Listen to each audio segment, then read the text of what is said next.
Hello, welcome to Paris Today, powered by Flow. I'm your host, Trishana McGowan. I have two lovely gentlemen with me that claim to know sports, and they work with the Jamaica Observer.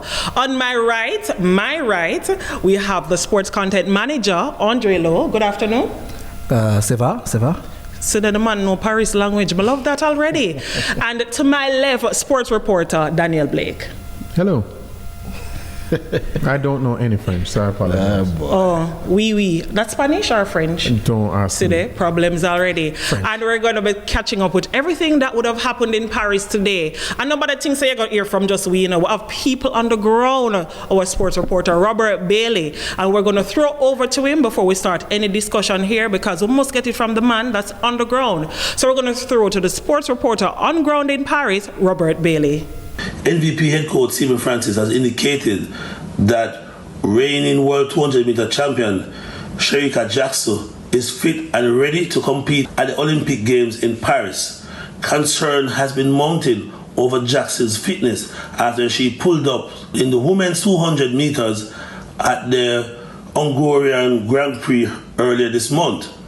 Meanwhile, Francis also mentioned that another of his charges, Kishane Thompson, was the fastest man in the world this year with a time of 9.77 seconds, is ready to deliver a spectacular performance at the Games. The veteran coach also promised that another of his charges, Tia Clayton, who has been having an outstanding season this year and is the second fastest Jamaican this year in the world with a time of 10.86 seconds, is also expected to deliver a strong showing for the Jamaican team at the Games. Meanwhile, Francis has indicated that one of the Jamaican athletes has threatened to withdraw from the team due to the unbearable heat conditions inside the Olympic Village. He said that the conditions there are not great for the athletes because there's no air condition.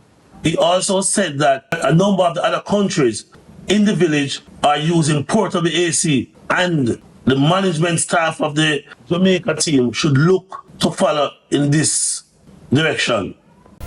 All right, so we heard there from Robert Bailey. Him look like him really do some work. I'm sound like him do some work. And I guess based on some of the articles and the videos we're seeing, it looked like him handling business, but his boss, so to speak, him do work. Angle thing. Work for him pay this month. It's all right. Yes, sir, this right. So we heard there from Robert about what's happening over there in Paris. And whenever you put a microphone in front of Stephen Francis, expect or brace for impact. Let me start with you, Daniel. Based on what you would have heard from Stephen Francis, the beating of JOA, J3As, the athletes, those that were asked about Tia, Sherika, and Kishane. What's your overall view of what was said? I think anything that, as you mentioned, Stephen Francis says is very interesting. I'm particularly intrigued by what he said about the Jamaican athlete essentially wanting to pull out because of the heat. Now, our athletes usually train in very hot temperatures, but I think the issue comes when they're supposed to be comfortable. So after that recovery period, you're in your room, you're getting mentally ready to prepare. You don't want inside to feel like 35 or worse, 40 degrees Celsius. The organizers said that they wanted to go green this year, so which is why they went with an ecosystem type cooling instead of air condition. But then again, countries like the US, China, Great Britain said that they were going to order air condition for their athletes. Now, I personally can't blame JOA or even J3As for not doing so, because if you get assurances from IOC and even the organizers themselves that the place is going to be cool, you're you're going to take that, because if you go against that, then that might look bad. But I think it's something that needs to be corrected quickly, because this is not just a one athlete issue. Every athlete is going to face this problem. And they have a number of days. So I don't know how they're going to do it in such a short space of time, but they need to going to find ways to ensure that the athletes are comfortable before competing, because if they're not, we're going to maybe have to see some different results. Different problems that are going to start, man. What do you mean by if they don't get comfortable? Are problems they're not comfortable? To be fair to the JOA, they have tried to find some remedial, I suppose, answers, right? They brought fans, we're told, but that's not going to work when the inside temperature is 32, 33 degrees Celsius, you know, so they're going to have to figure it out, because everybody I've spoken to in Paris are complaining about this thing, and you don't want your athletes to be uncomfortable, just days before an important competition. Yeah, I agree with you, and I think for me, Daniel and you said it best. We don't want any of that discomfort, especially when time to bed down, as well as recovery. And whenever Stephen Francis speaks, we listen, because that's what we do. And he's saying that the athletes are okay. Kishane is fine, which everybody excited to hear. Sharika, him says she good. So who am I to question it? Once the boss says she good, until proven otherwise. Tia Clayton, he said, made some mistakes at our national championships. So that means we're in for a treat from the 19-year-old. Your take? Yeah, I mean, listen, Stephen Francis is an extremely experienced coach, and he's a genius, let's be honest, right? There are very few athletes from his camp who have struggled to find their peak performance at major championships. Very few. And so, whenever an MVP athlete turns up at a major championship, you can be confident that it's likely that they're going to give you the best that they have to offer, right? And I agree. There were some concerns about Sharika Jackson, right? We weren't quite sure where she was physically. Of course, she had that problem right through the season. She had the started late as well. Started her season late. Had the injury concern while competing on the circuit, and now there was also the whispers coming out of Paris in the last, let's say, 2 days, that there is a possibility that she would be pulled from the 100 meters. Heartbreak business for most Jamaicans. Stress right? out. So if he's now saying that she's fit and ready to go, then I think that's very good news for all our fans, all Jamaican track and field fans. Kishane, I mean, he's a monster. What he has done already is quite frightening. It is. I think pretty much that's what Stephen is saying. Unless you're a Jamaican, right? And I think that if he comes correct and mentally seems to be in the right place, we can see something very special in Paris from him. And the talk from Tia is that she's going to win. I mean, depends on who you talk to. Everybody's saying Tia can lose the 100 meters. So may I put you up on the spot? You think she'll go win? It's hard for me to say from here. It's literally my first Olympic Games in a very long time. Not being there. So it's, you're relying a lot on. I'm not like you just speak with your chest.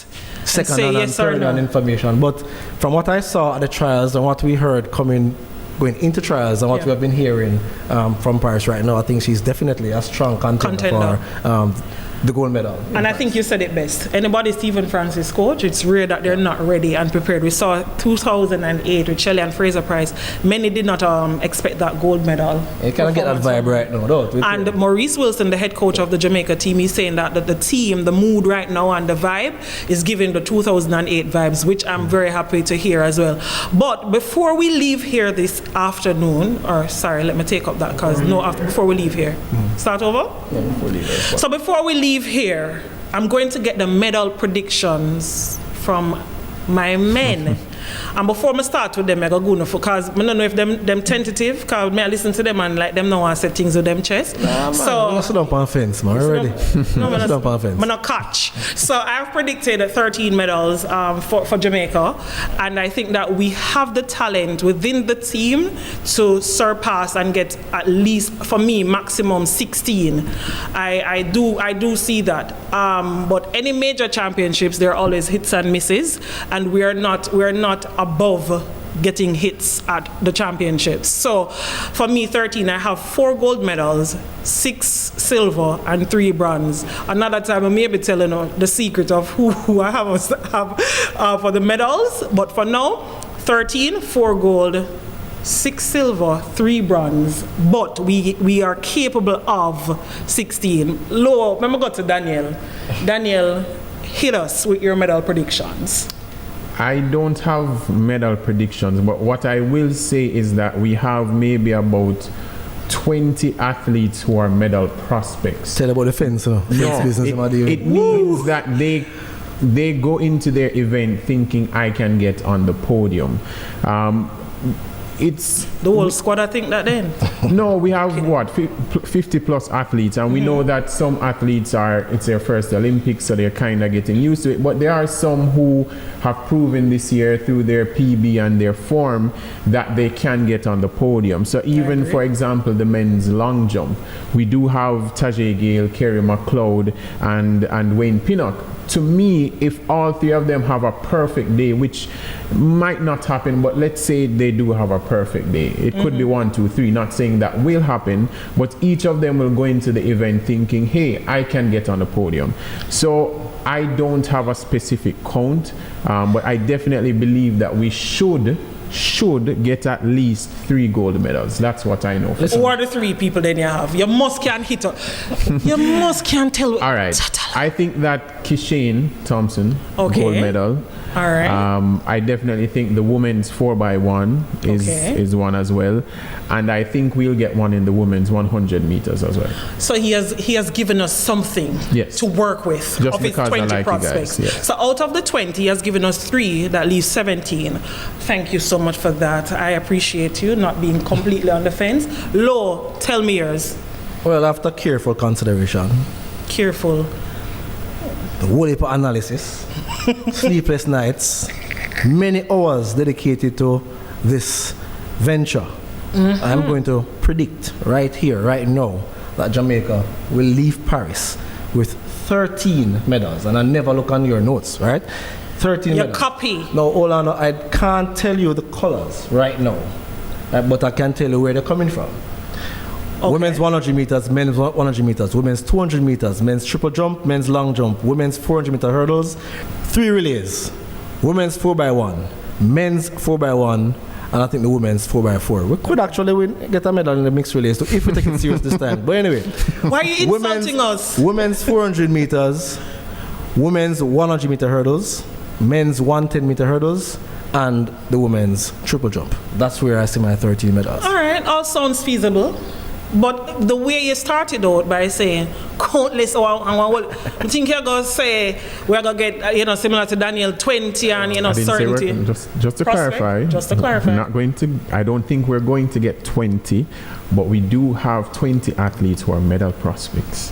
Just so anybody don't beat me out there, please. And it's on that note, we're going to leave you today from Daniel, who is always on the fence. Hopefully by the time we get to August 11, he'll be fully committed to the cause. Thank you so much for joining Paris Today, powered by Flow.